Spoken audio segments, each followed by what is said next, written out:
నమస్తే ఓరుగల్లు 9 న్యూస్ కి స్వాగతం. భారత రాష్ట్రపతి ద్రౌపది ముర్ము వేదిక పైన భాగోద్వేగానికి గురయ్యారు. కంటతడి పెట్టారు. రాష్ట్రపతి 67వ పుట్టినరోజు సందర్భంగా డెహ్రాడూన్లో జరిగిన కార్యక్రమంలో పలువురు అంధ విద్యార్థులు ఆమెకు శుభాకాంక్షలు తెలుపుతూ గీతాలు ఆలపించారు. ఈ క్రమంలోనే ద్రౌపది ముర్ము భాగోద్వేగానికి లోనయ్యారు. ఇందుకు సంబంధించిన వీడియో ఇప్పుడు వైరల్ అవుతుంది. ఉత్తరాఖండ్లోని 3 రోజుల పర్యటనకు వచ్చిన రాష్ట్రపతి డెహ్రాడూన్లోని national institute of visually handicapped disability సందర్శించింది. ఈ సందర్భంగా పిల్లల్ని ఉద్దేశించి మాట్లాడుతూ పిల్లలు ఎంతో అందంగా పాడుతుంటే భాగోద్వేగానికి గురయ్యానని చెప్పారు. కన్నీళ్లు ఆగలేదని చెప్పారు. పిల్లలు చాలా చక్కగా పాడారని, ఇది వారి హృదయం లోతు నుంచి వచ్చిన పాట అని అన్నారు. పుట్టుకతోనే వైకల్యం పుట్టిన వారిలో ఏదో ఒక ప్రత్యేకత ఉంటుందని, వారిలో ఆత్మవిశ్వాసం నింపి ముందుకు తీసుకువెళ్తే ఒకనాటికి ఖచ్చితంగా వారు సక్సెస్ అవుతారని రాష్ట్రపతి ద్రౌపది ముర్ము అన్నారు. వైకల్యంతో ఉన్న పిల్లల సాధికారిత, సమాన అవకాశాలు కల్పించేలా ప్రభుత్వ పథకాలు రూపకల్పన జరుగుతుందని చెప్పారు. వైకల్పంతో పుట్టిన పిల్లలను సాధికారిత కోసం పనిచేస్తున్న NIEPDని అభినందించారు. Uttarakhand governor lieutenant general Gurmeet Singh, ముఖ్యమంత్రి పుష్కర్ సింగ్ ధామీ తదితరులు ఈ కార్యక్రమంలో పాల్గొని మాట్లాడారు.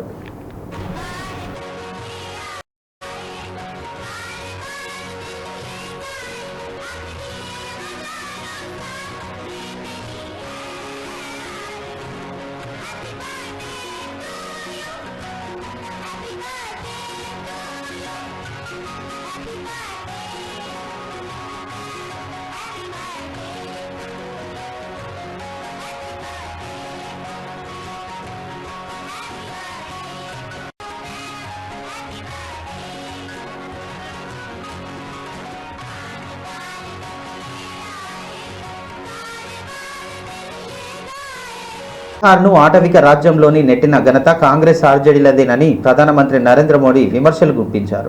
ప్రజలే ఆటవిక పాలనకు చర్మగీతం పాడారని, ఇప్పుడు ఎన్డీఏ హయాంలో బీహార్ బలమైన అభివృద్ధి దిశగా పయనిస్తుందని అన్నారు. బీహార్లోని సినివాన్లోని శుక్రవారం నాడు జరిగిన బహిరంగ సభలో ప్రధాని మోడీ మాట్లాడుతూ రాష్ట్రాల దశాబ్దాలుగా పేదరికంలో మగ్గడానికి కార్మికుల వలసలకు కాంగ్రెస్ ఆర్జేడీలే కారణమని అన్నారు. ఎన్డీఏ హయాంలో సాధించిన కీలక విజయాలను ప్రధాని ప్రస్తావిస్తూ 55,000 కిలోమీటర్ల మేరకు గ్రామీణ ప్రాంతాలకు రోడ్లు వేశామని, 1.5 కోట్ల ఇళ్లకు విద్యుత్ ఇచ్చామని, 26 కోట్ల మందికి పైపు లైన్ ద్వారా తాగునీటి సౌకర్యం అందిస్తున్నామని తెలిపారు. బీహార్ను ఆటవిక రాజ్యంగా మార్చిన వారు తమ తప్పుదారులను పునరావృతం చేయాలనుకుంటున్నారని చెప్పారు. మీ పిల్లల భవిష్యత్తును దృష్టిలో ఉంచుకొని ప్రజలు అప్రమత్తంగా ఉండాలని ప్రధాని మోడీ హెచ్చరించారు. स्वागत करें यहाँ की स्थानीय कलाकृति, जी हाँ, जो कि बाबा महेंद्रनाथ मंदिर का बना हुआ है। दूसूती कला है यह, और भगवान शिव परिवर्तन के देवता माने जाते हैं। शिव का मतलब ही होता है शुभ। शिव, योग, ध्यान और गंज श्रीमती सुशीला देवी, सदस्य ग्राम से आग्रह करता, और आज हम व्यवस्था की गई है।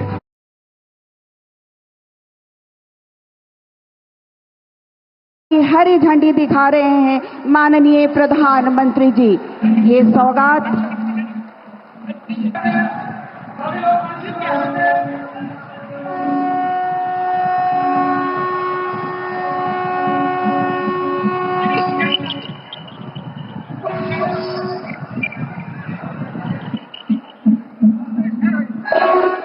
और अब हम बोले प्रथम राष्ट्रपति देश रत्न डॉक्टर राजेंद्र प्रसाद,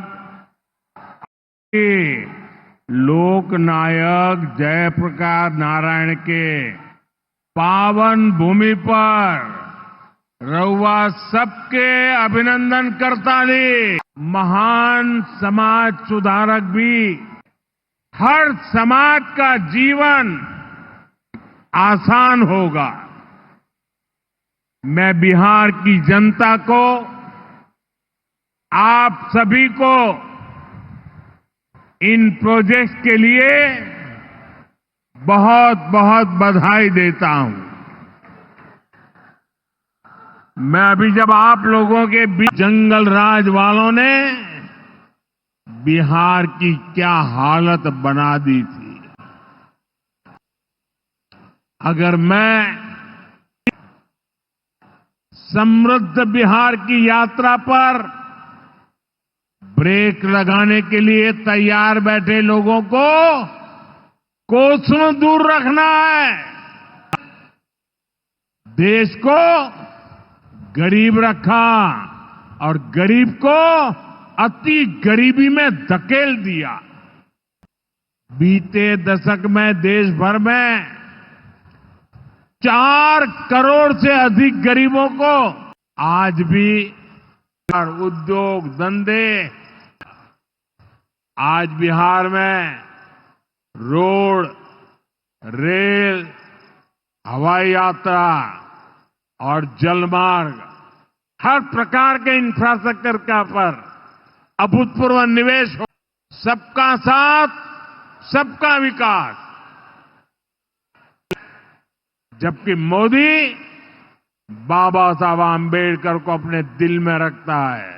వరంగల్ జిల్లా కోర్టుకు బాంబు బెదిరింపు కాలు తీవ్ర కలకలం రేపింది. హనుమకొండ అదాలత్లోని జిల్లా కోర్టు బాంబు పెట్టామంటూ శుక్రవారం మధ్యాహ్నం గుర్తు తెలియని వ్యక్తులు పోలీసులకు ఫోన్ చేసి చెప్పారు. వెంటనే అప్రమత్తమైన పోలీసులు హుటాహుటిన కోర్టుకు చేరుకున్నారు. కోర్టు ఆవరణంలో బాంబు స్క్వాడ్ సుబేదారి పోలీసులు ముమ్మరంగా తనిఖీలు చేపట్టారు. కోర్టు ప్రాంగణంలో మొత్తం ఆధీనంలోకి తీసుకొని జల్లెడపట్టారు. ఈ క్రమంలోనే కోర్టు ఆవరణంలో భద్రపరిచిన 6 డిటోనేటర్లను పోలీసులు స్వాధీనం చేసుకున్నారు. ఈ డిటోనేటర్లను ఆత్మకూరుకు చెందిన ఓ కేసు విషయంలో గతంలో స్వాధీనం చేసుకున్నట్లు విధంగా గుర్తించారు. డిటోనేటర్లకు సంబంధించిన కేసు ఎప్పుడో కొట్టివేసినట్లు పోలీసులు వెల్లడించారు.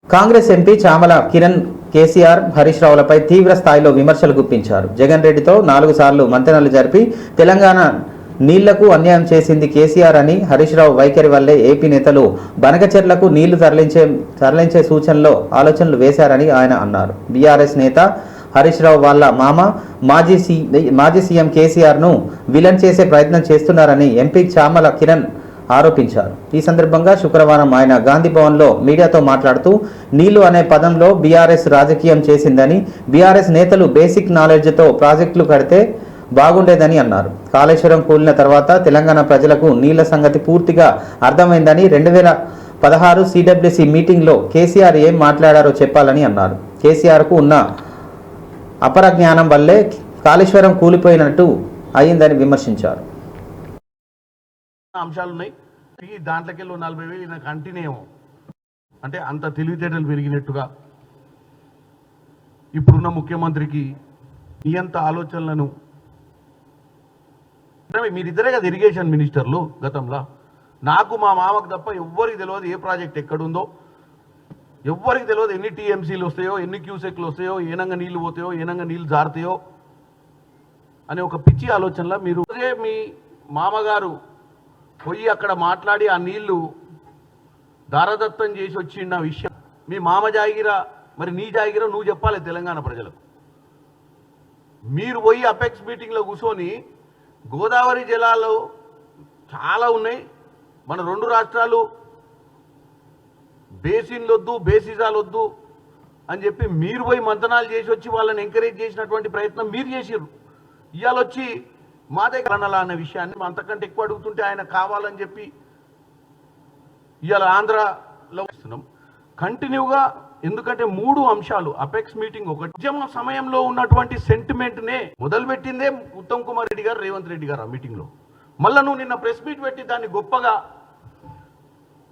అసెంబ్లీ సమావేశాలు ఏర్పాటు చేయాలి అసలు ఇట్లా 4 మార్లు మీరు ఆ రోజు ఉన్నటువంటి ముఖ్యమంత్రి జగన్ రెడ్డి తోటి సంప్రదింపులు చేసింది వాస్తవా కాదా అని చెప్పాలి. ఈ నీరు గోదావరి జలాలు సముద్రంలో కలుస్తున్నాయి, ఎవరికి అందుబాటులోకి వస్తలేవు ఆ జలాలు అని చెప్పడం వల్లనే ఈరోజు ఈ బంకచెర్లకు పోలవరం బంకచెర్ల కనెక్షన్ ప్రాజెక్ట్ ఏదైతే ఉందో ఈ ప్రాజెక్ట్ని వాళ్ళు నిర్మించాల్సిందే ఉంటుంది. దేంతో అంతకుముందు మీరు డిపిఆర్ కాదు, మనకు ప్రజాపాలన చేయాలన్న పట్టుదల ఉంటే మనకు మాటలు వచ్చు కదా ఉన్నటువంటి సబ్జెక్ట్ ఇప్పుడు అందరికీ తెలుసు. మీ అందరి ముందే ఒకవేళ సెంట్రల్ గవర్నమెంట్ ఈ రోజు ఉన్నటువంటి బీజేపీ నాయకులు మీరు సమస్య కూడా అర్థమైంది మనకు. ఏమైంది, ఒక ఆయన వచ్చేమో అప్పుడు ఫైనాన్స్ మినిస్టర్గా పనిచేసిన వ్యక్తి వచ్చేమో అన్ని పర్మిషన్లు తీసుకున్నాం బ్రహ్మాండంగా ఉందని ఒక ఆయన అంటాడు, మిగతా ఏమో దీని మీద ఎంక్వైరీ కావాలంటారు. అసలు ఆ బీజేపీలో కూడా వాస్తవంగా సఖ్యత లేదు, ఎక్కుతామని కూడా చెప్పినాం. అందరికీ తెలిసిన సబ్జెక్టే అది. కాబట్టి నేనేమంటున్నా అంటే వాళ్ళు ముందు ప్రాజెక్టులు కట్టుకోవడం వల్ల మనం ఇవ్వాల్సి వస్తుంది. ఎందుకంటే తనిఖీల పేరుతో అర్చకులను వేధిస్తున్నారంటూ టీటీడీ అధికారులపై మండిపడ్డారు టీటీడీ మాజీ చైర్మన్ భూమన కరుణాకర్ రెడ్డి. ఇటీవల ప్రధాన అర్చకుడి ఇంట్లో జరిగిన వివాహానికి హాజరైన ఓ ఉన్నతాధికారి ఎంతమంది విఐపీల అంటూ అవమాన చూపులు చూశారని, అర్చకుల పట్ల అత్యంత చిన్న చూపు ఎందుకని ప్రశ్నించారు. ఇకపై ప్రతి ప్రధాన అర్చకులను తనిఖీ చేయాలని ఉన్నతాధికారులు ఆదేశాలు ఇవ్వడంతో అర్చకులు ఇబ్బంది పడుతున్నారని అన్నారు. ఎయిర్పోర్ట్లో ప్రయాణికులను తనిఖీ చేస్తున్నారని, ప్రధాన అర్చకులు మదన పడుతున్నారని అన్నారు. అర్చకుల ఘోష శ్రీవారి వింటున్నారని, అపచారం వల్ల కర్మఫలం వెంటాడుతుందని అన్నారు. ప్రతి పీఠంలో హోమం, అన్నదానం జరుగుతుందని, వీటిని ఆపేలా ఆదేశాలు ఇచ్చారని అన్నారు. దీనిపై ఆర్ఎస్ఎస్ ప్రభుత్వం చివాట్లు పెట్టిందని అన్నారు భూమన. అక్కడెందుకయ్యా అన్న ప్రసాదం చేసేది, అన్ని ఆపేయండి అని తాకీదులు ఇచ్చినారు. పాపం ఆ పీఠాధిపతులకు ఏం చేయాలనో దిక్కుతోచక, వీళ్లకు చెబితే అర్థం కాక అధికారులకు, వాళ్ళు సాక్షాత్తు ఆర్ఎస్ఎస్ చీఫ్ కు ఇది మీ పాలన, మీ కూటమిలో ఉన్నటువంటి పాలన తీరు అని వాళ్ళు కంప్లైంట్ చేస్తే, సాక్షాత్తు కేంద్ర ప్రభుత్వం ఇన్వాల్వ్ అయ్యి వీళ్లకు టీటీడీ రాష్ట్ర ప్రభుత్వానికి మొట్టికాయలు వేసిన తరువాత మొన్న 18వ తారీఖు 19వ తారీఖు జరిగినటువంటి పాలక మండలిలో ఇక మీదట ఈ పీఠాలకు ఎవ్వరికీ కూడా నోటీసులు ఇవ్వకూడదు అనేటువంటి ఒక తీర్మానం చేసినారు. అది మీకు అందరికీ కూడా వచ్చే ఉంటుంది, కావాలంటే నేను ఇప్పుడే దాన్ని చూపిస్తాను. అంటే మనం అన్నటువంటి విషయాన్ని సభ్య సమాజానికి తెలియజేస్తున్నటువంటి విషయాన్ని గుర్తు చేస్తూ, మరొక ముఖ్యమైనటువంటి విషయం,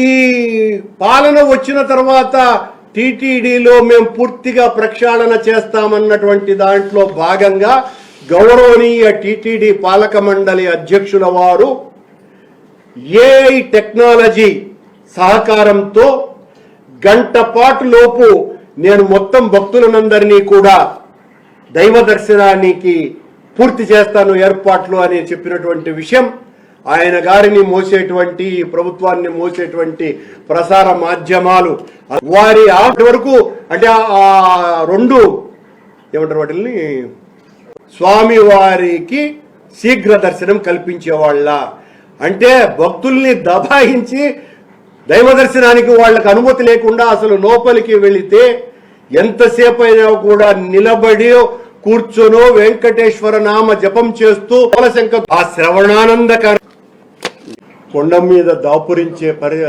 స్థితికి చేరుకున్నాం సార్. అబాయింపుతో అన్నటువంటి అధికారి యొక్క నిర్వాకం, భారతీయ సంస్కృతి, ఆర్ష సాంప్రదాయం, ఆ భగవంతుని వాక్కును పరిశుద్ధులైన పరిపూర్ణులైనటువంటి వేద బ్రాహ్మణులు ఎంచుకున్నాడు అన్న విషయాన్ని గుర్తు చేస్తున్నాం. గ్రామాలు తిరిగి తెలంగాణకు ఇవ్వాలని ఈ నెల 25న ప్రగతి ఎజెండా పేరట ఏపీ, తెలంగాణ, ఒడిశా, ఛత్తీస్గఢ్ సీఎంతో ప్రధాని నరేంద్ర మోడీ సమావేశం ఈ అంశాన్ని చర్చించాలని, 5 గ్రామాలను వెనక్కి తీసుకువచ్చేలా సీఎం రేవంత్ రెడ్డి కేంద్రంపై ఒత్తిడి చేయాలని ఎమ్మెల్సీ కవిత సూచించారు. ఏపీ ప్రభుత్వం నిర్మిస్తున్న పోలవరం ప్రాజెక్టుతో తెలంగాణకు ముప్పుపై శుక్రవారం సోమాజిగూడ ప్రెస్ క్లబ్లో తెలంగాణ జాగృతి రౌండ్ టేబుల్ సమావేశం నిర్వహించింది. ఈ కార్యక్రమానికి ముఖ్య అతిథిగా తెలంగాణ జాగృతి అధ్యక్షురాలు బీఆర్ఎస్ ఎమ్మెల్సీ కల్వకుంట్ల కవిత పాల్గొన్నారు. ఈ సందర్భంగా ఆమె మాట్లాడుతూ, ఆంధ్రప్రదేశ్లో కలిపిన గ్రామాల్లో 5 గ్రామాలను తిరిగి తెలంగాణకు ఇవ్వాలని, పురుషోత్తమపట్నం, గుండాల, ఎట్టపాక, కన్నాయిగూడెం, పిచ్చుకలపాక గ్రామాలు ప్రజల తీవ్ర ఇబ్బందులు పడుతున్నారని ఆమె అన్నారు. కూడా వచ్చినటువంటి మిత్రులందరూ చెప్పారు కాబట్టి ముఖ్యమంత్రి గారిని మళ్ళొకసారి డిమాండ్ చేస్తామని ఎట్లా జుల్పిస్తాం లేదని వ్యతిరేకించినాం. ఆనాడు తెలంగాణ జాగృతి నుండి ప్రత్యేకంగా సుప్రీంకోర్టు వరకు కూడా వెళ్ళి కోర్టులలో కేసులు వేసి కూడా పోలవరాన్ని ఆపే ప్రయత్నం చేసినాం. ఆ ప్రయత్నం జరుగుతున్నటువంటి సందర్భంలో రాష్ట్ర విభజన జరిగింది. అప్పుడే రాష్ట్ర విభజన జరిగింది, అప్పటికే 136 గ్రామాలు ఇచ్చేసినాం. కానీ చాలా అన్యాయంగా ఒక 2-3 రోజుల్లోనే పార్లమెంటు ప్రారంభం అవుతుంది అనంగా మొదటి పార్లమెంటు సమావేశాలకు ముందుగానే బీజేపీ తొలి క్యాబినెట్లో ఈ ఆర్డినెన్స్ తీసుకొచ్చి 7 మండలాలను అన్యాయంగా ఆంధ్రప్రదేశ్కి అప్పజెప్పడం జరిగింది. ఎందుకోసం 7 మండలాలను అప్పజెప్పిండ్రు? ఈ 7 మండలాలు మొత్తానికి మొత్తం ముంపు మండలాలు కూడా కావడం జరిగింది. గ్రామాల సాధన సమితి, రాసాల నర్సయ్య గారు 5 గ్రామ పంచాయతీల సాధన సమితి, కానీ 50 లక్షల క్యూసెక్లకు వాళ్ళు పెంచుకుంటూ పోతుకుంటున్నారు. 1 నుంచి 10వ తరగతి ఇక్కడ చదువుకుంటున్నారు. సమస్యలు, ఒక్క అంబులెన్స్ రావాలి అంటే 80 కిలోమీటర్ల దూరం కూనవరం నుంచి మరి ఇక్కడికి వచ్చేటటువంటి పరిస్థితి ఉంది. తప్పితే వాళ్ళకు డైరెక్ట్గా రౌండ్ టేబుల్ ద్వారా ఈ 5 గ్రామాలకు సంబంధించినటువంటి అనేక మంది మేధావులతో ఇదివరకే మాట్లాడి, నేను తెలంగాణ జాగృతి నుండి కేంద్ర ముఖ్యమంత్రులతోని వారు మీటింగ్ పెడుతున్నారు. అందులో పోలవరం, ఇషాయగూడెం, పిచ్చుకలపాడు ఈ 5 గ్రామాలు మళ్ళా తెలంగాణకి ఇవ్వాలని సార్ కూర్చొని ఇంజనీర్ల పరిధిలో ఆలోచన చేయడం, కట్టలు ఇప్పుడున్న పరిష్కరించాలని చెప్పి ఈ 5 గ్రామాలు కరెక్ట్గా ఉంటేనే ఏదన్నా గవర్నమెంట్ బిల్డింగ్ కట్టుకోవాలంటే టౌన్ దాటి బిల్డింగ్ కట్టే అవకాశం ఉంటుంది.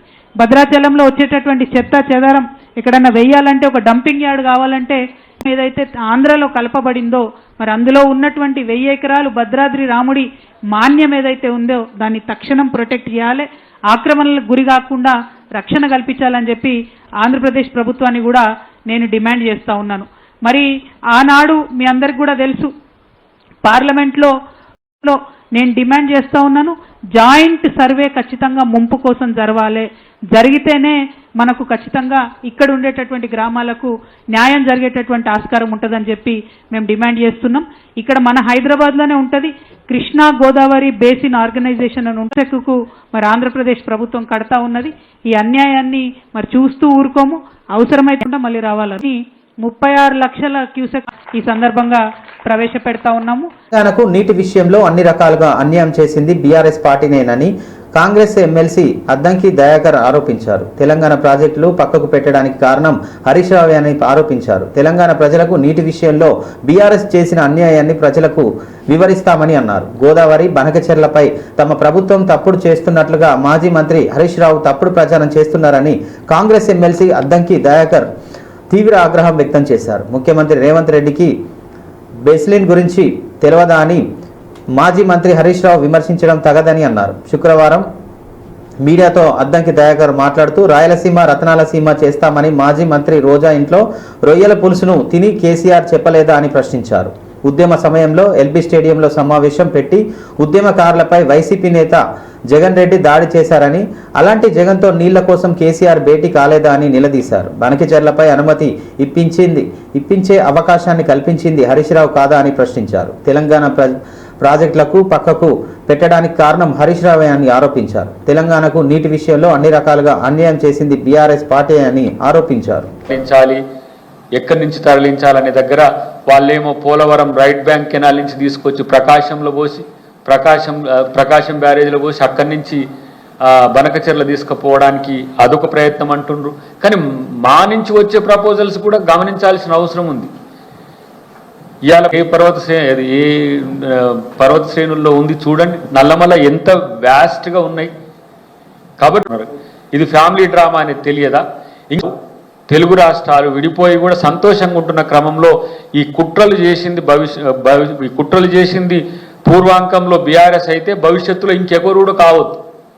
కాంగ్రెస్ పార్టీ 2 రాష్ట్రాలు మంచిగా ఉండాలని కోరుకుంటున్న ఇక్కడ తెలంగాణ ప్రభుత్వం కానీ తెలంగాణ కాంగ్రెస్ పార్టీ కానీ తెలంగాణ ప్రయోజనాలను వదులుకోవడానికి సిద్ధంగా లేదు అనే అంశాన్ని చాలా స్పష్టంగా చెప్తూ, హరీష్ రావు అరకొర తెలివితోని ఇష్టానుసారంగా రాజకీయాలు మాట్లాడడానికో, రాజకీయాలు చేయడానికో, నీ పిచ్చి ప్రేలాపనలు చేయడానికో, మీడియాను ప్రజలను తప్పుదోవ పట్టించడానికో ఇష్టానుసారంగా మాట్లాడొద్దని చెప్పి నేను హెచ్చరిస్తున్నా.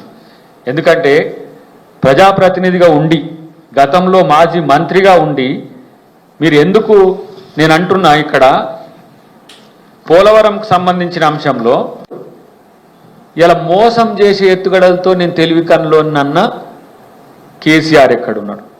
నదుల అనుసంధానానికి సంబంధించి ఇంతవరకు ఏం చర్య లేదు. ఇంజనీర్ ఎవడంటే ఎవడు కనపడతలే. గిట్లుంటుందా ఎక్కడన్నా? మళ్ళీ నా బ్రెయిన్ పెట్టినా నా రక్తం పెట్టినా ఏం గిట్లనే ఉంటుందా అనేది ట్రోల్ అయితేనే ఉంది. కళ్ళెదుట కనపడుతున్న సాక్ష్యాన్ని అబద్ధం చేస్తున్న ఈ దొంగలకి ఇంకా మనం ఏం చెప్తే వాళ్ళకి అర్థమవుతుంది?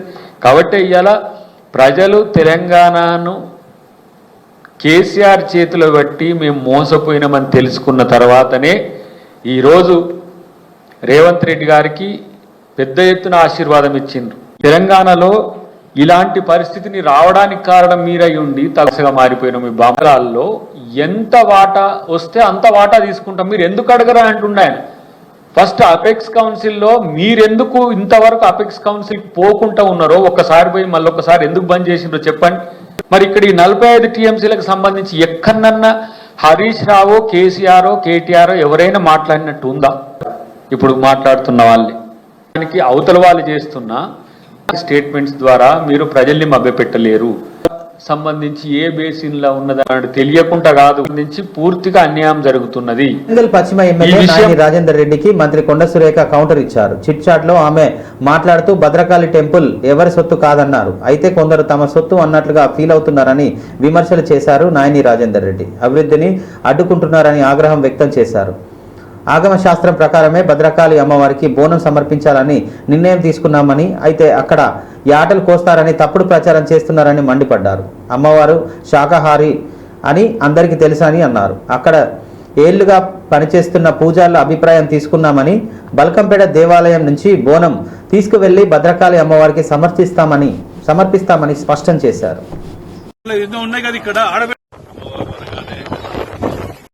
వరంగల్ జిల్లా కొన్ని జరిగింది. బోనం తీసుకొచ్చిన సంతోషం, అమ్మవారి ఇష్టమైతే తప్పకుండా వస్తారు. కానీ గుడి పరిసరాల్లో కానివ్వండి, చుట్టూ ఏరియాలో కానివ్వండి, జంతువు బలి కానీ ఇక్కడ తాగి రావటం కాదు. ఎందుకంటే జనరల్ గా బోనం అనగానే అందరం పోతాం, అందరం చేసుకునే పండుగనే. ఇది మొట్టమొదటిసారి చేస్తున్నాం కాబట్టి, అది భద్రకాళి అమ్మవారి టెంపుల్లో కాబట్టి ఎవరు కానీ తాగి వచ్చినా, జంతువు బలి చేసినా కఠినంగా వ్యవహరించవచ్చు. ఎవరిష్టం వాళ్ళది ఇది కాదు కదా. అది ఇక్కడ ఆచారాలు, సాంప్రదాయాలు అనేవి ఉంటాయి కదా. ఇక్కడ మనోభావాలు ప్రజలు తెలంగాణలో ఇంత పెద్ద అమ్మవారి గుడి ఎక్కడ లేదు వరంగల్ జిల్లాలో.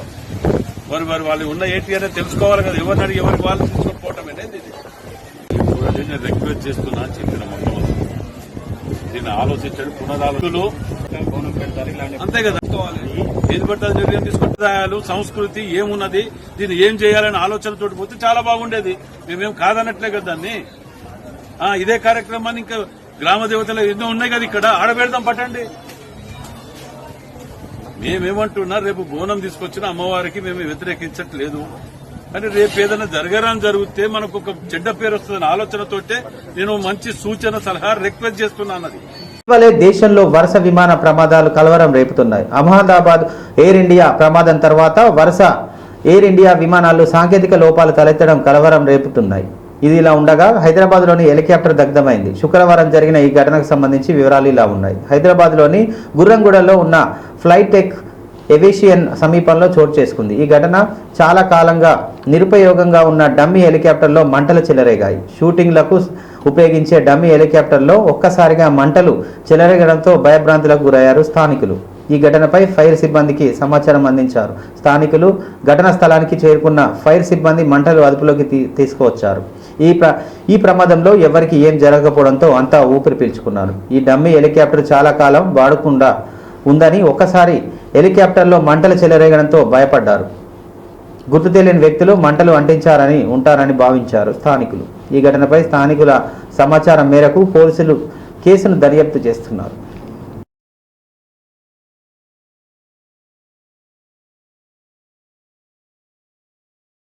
గంజాయి ఇతర మత్తు పదార్థాలకు యువత దూరంగా ఉండాలని, వాటి బారిన పడి భావి జీవితాన్ని నాశనం చేసుకోవద్దని హన్మకొండ జిల్లా రెవెన్యూ అధికారి వైవి గణేష్ అన్నారు. శుక్రవారం హన్మకొండ జిల్లా కలెక్టరేట్లోని మినీ కాన్ఫరెన్స్ హాల్లో జిల్లా కలెక్టర్ ఆదేశాల మేరకు నషా ముక్తి భారత్ అభియాన్ జిల్లా కమిటీ సభ్యులతో సమావేశం నిర్వహించారు. ఈ సందర్భంగా జిల్లాలోని గంజాయి ఇతర మత్తు పదార్థాల నియంత్రణకు తీసుకున్న చర్యలపై సంబంధిత శాఖల అధికారులతో చర్చించారు. ఈ సందర్భంగా జిల్లా రెవెన్యూ అధికారి వైవి గణేష్ మాట్లాడుతూ డ్రగ్స్, మాదవిక ద్రవ్యాలు వినియోగం ప్రపంచానికి సామాజిక సమస్యగా పరిగణిస్తుందని, దేశ అభివృద్ధిలో చోదక శక్తి నిలిచే యువత డ్రగ్స్, ఆల్కహాల్, మాదక ద్రవ్యాల మత్తులో చిక్కుకొని తమ శక్తి సామర్థ్యాలను నిర్వినియోగం చేస్తున్నారని అన్నారు. డ్రగ్స్, మాదక ద్రవ్యాల దుర్వినియోగంతో యువత వినాశనకరంగా మారుతుందని, యువతపై ఉన్న ఆశలు ఆకాంక్షలుగా కన్న కలలు విచ్ఛిన్నమై కుటుంబాలలో ఆనందకరమైన జీవితానికి అవరోధం కావడం అవుతుందని అన్నారు.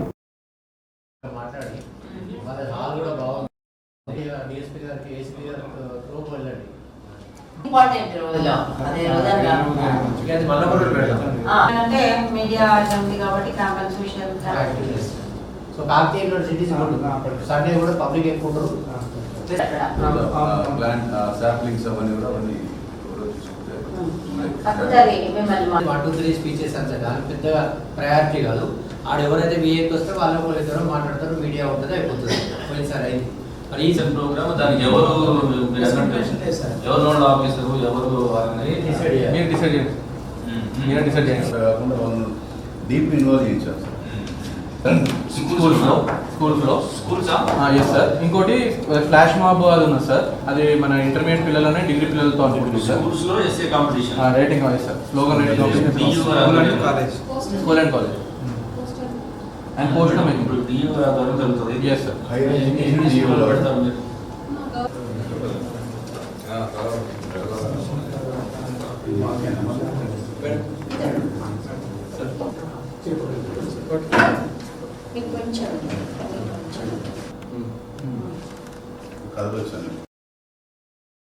వరంగల్ పశ్చిమ నియోజకవర్గ అభివృద్ధి లక్ష్యంగా ముందుకు సాగుతున్నామని వరంగల్ పశ్చిమ నియోజకవర్గ శాసనసభ్యులు నాయని రాజేందర్ రెడ్డి తెలిపారు. శుక్రవారం రోజున 49వ డివిజన్లో 41 లక్షలతో రెవెన్యూ కాలనీ నుండి ఆటో స్టాండ్ జంక్షన్ వరకు సెంటర్ లైటింగ్ సిస్టమ్ నిర్మాణ పనులను ప్రారంభించారు. అనంతరం ఇందిరమ్మ ఇండ్ల నిర్మాణ పనులకు భూమి పూజ చేశారు. ఈ సందర్భంగా ఎమ్మెల్యే నాయని రాజేందర్ రెడ్డి మాట్లాడుతూ పశ్చిమ నియోజకవర్గ అభివృద్ధే నా లక్ష్యమని, ప్రతి ప్రాంతానికి అవసరమైన మౌలిక సదుపాయాలను కల్పించేందుకు కట్టుబడి ఉంటానని అన్నారు. ప్రజల ఆవశ్యకతలని గుర్తించి ఆయా శాఖలతో సమన్వయం చేసుకుంటూ అభివృద్ధి కార్యక్రమాలు చేపడుతున్నామని తెలిపారు.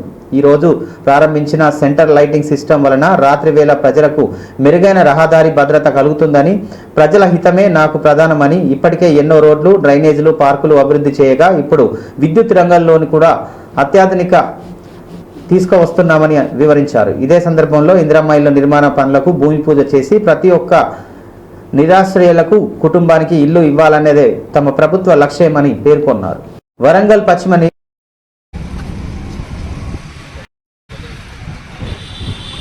Okay sir. ఓకే సార్, రండి.